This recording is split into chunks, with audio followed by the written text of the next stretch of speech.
Assalamualaikum warahmatullahi wabarakatuh. Perkenalkan nama saya Devina Cilamawati dengan PM 24 1705 2027 dari Prodi Sistem Informasi.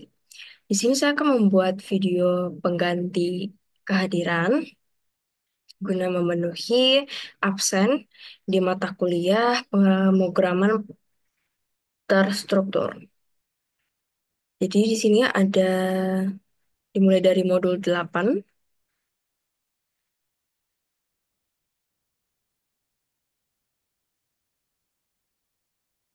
Jadi ada gambaran umum. STL adalah singkatan dari Standard Template Library, yaitu sebuah pustaka library dalam bahasa pemrograman C++ yang menyediakan kumpulan kelas dan fungsi template untuk membantu programmer dalam menyelesaikan masalah pemrograman agar lebih efisien dan fleksibel. Untuk materi praktikumnya sendiri, C++ Standard Template Library (STL) adalah kumpulan algoritma, struktur data, dan komponen lain yang dapat digunakan untuk menyederhanakan pengembangan program C++. ETL menyediakan berbagai kontainer seperti vektor, list, map, dan lain-lain, serta algoritma untuk mencari, menyortir, dan memanipulasi data. Salah satu kegunaan utama STL adalah menyediakan cara untuk menulis kode umum yang efisien yang dapat digunakan kembali dan bisa diterapkan ke tipe data yang berbeda. Sehingga kita hanya perlu menulis algoritma satu kali, lalu menggunakannya dengan berbagai jenis data tanpa harus menulis kode terpisah untuk setiap jenisnya. Terdapat tiga komponen utama dalam STL, yaitu kontainer, iterator, dan algoritma. Yang pertama, kontainer atau kelas kontainer itu adalah objek yang menyimpan objek lain yang mungkin merupakan data dari tipe fundamental atau tipe yang ditentukan pengguna. Kontainer mengimplementasikan sebagai kelas template yang memungkinkan fleksibilitas besar dalam tipe yang didukung elemen.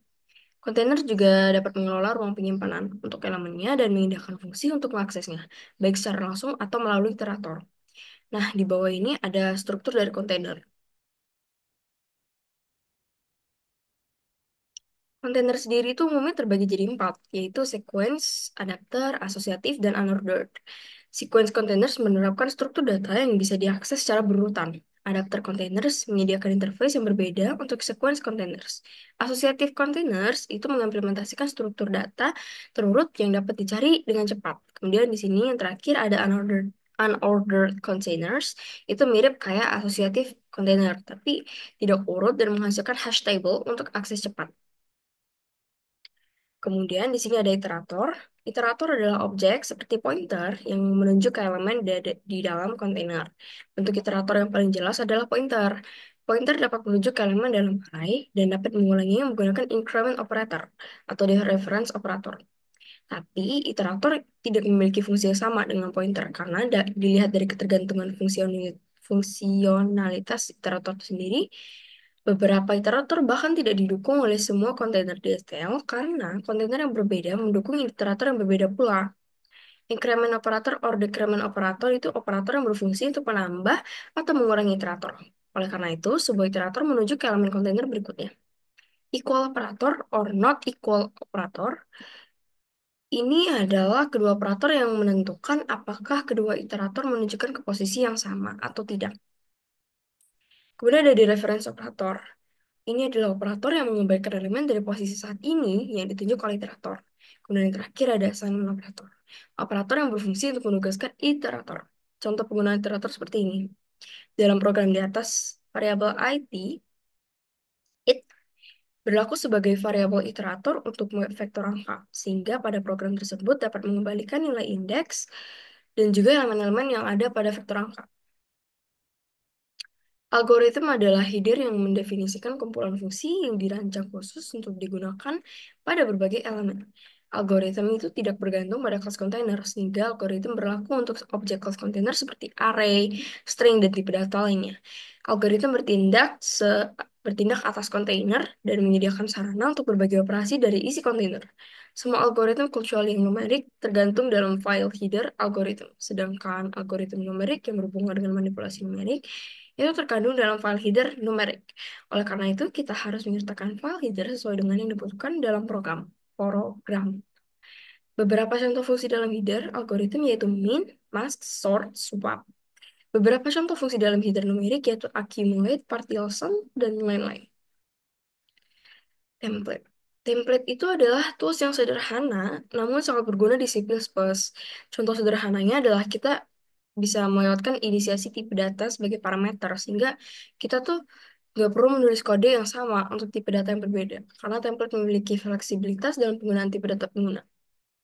Penggunaan type name ataupun class dalam inisiasi template sama saja dan tidak ada bedanya dalam hal fungsional. Karena pada awalnya template itu hanya digunakan untuk pembuatan kelas. Namun karena kebutuhan template yang berkembang, maka muncullah type name untuk penggunaan yang lebih luas. Berikut ini ada contohnya. Dari program di atas itu bisa dilihat kalau parameter yang diinputkan ke dalam fungsi tampilkan memiliki tipe data yang berbeda-beda, begitu pula dengan return yang dihasilkan. Tapi program tetap bisa berjalan karena tipe data yang digunain itu merupakan tipe data template yang bisa menyesuaikan dengan tipe data yang diminta. Function template. Contoh sederhana dalam penggunaan function template, kita di sini bakal membuat program untuk menghitung luas persegi panjang. Pertama, kita perlu menginisiasi template yang terlebih dahulu di luar integer main. Selanjutnya, kita akan membuat function template dengan tipe data T untuk menghitung luas dan juga program di dalamnya. Lalu di dalam integer main, kita bisa panggil fungsi tersebut dengan menginput angka ke dalam parameternya. Sehingga keseluruhan program akan terlihat seperti ini. Ini. Program di atas itu bisa dicoba sendiri dan dipahami gimana function template bekerja untuk program yang efisien. Kemudian ada class template. Class template itu sama kayak function template. Bedanya, tentu kegunaannya untuk kelas. Class template ini berguna ketika sebuah kelas mendefinisikan sesuatu yang independen dari tipe data. Class template bisa dipakai untuk kelas pada linked list, binary tree, stack, queue, array, dan lain-lain. Mak, eh, ayo kita bedain bentuk antara function template dan class template pada contoh source code class template berikut.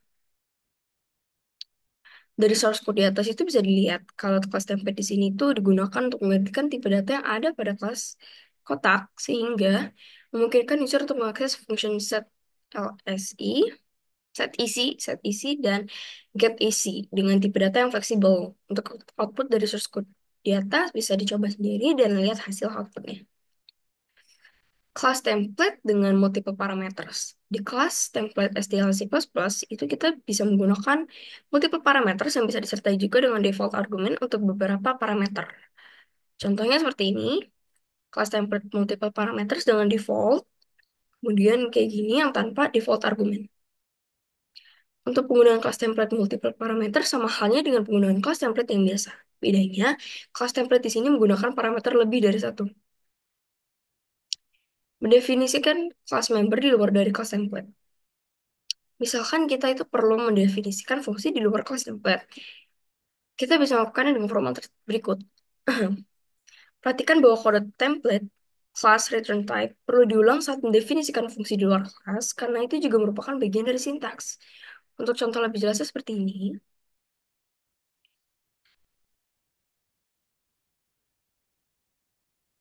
Oke, habis. Nah, terakhir di sini ada study case. Buatlah kelas template yang dapat menyimpan satu data bertipe apapun, integer, double string, dan lain-lain. Program ini harus menyimpan data bertipe apa saja, menampilkan data yang disimpan, mengubah data yang disimpan. Berikut contoh output yang dihasilkan.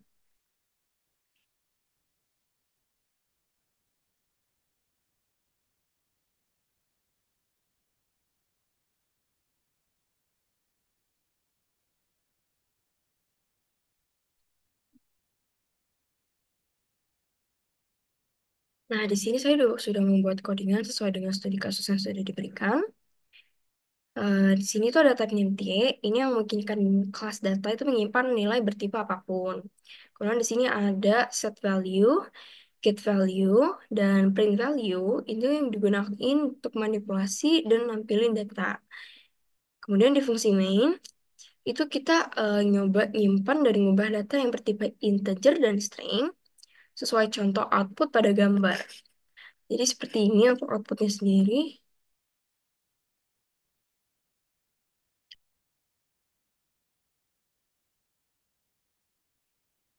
Jadi sesuai ya. Baik, mungkin sekian dari apa yang bisa saya sampaikan. Apabila ada salah kata saya mohon maaf, pada Tuhan saya mohon ampun. Saya akhiri wabillahi taufiq walhidayah. Wassalamualaikum warahmatullahi wabarakatuh.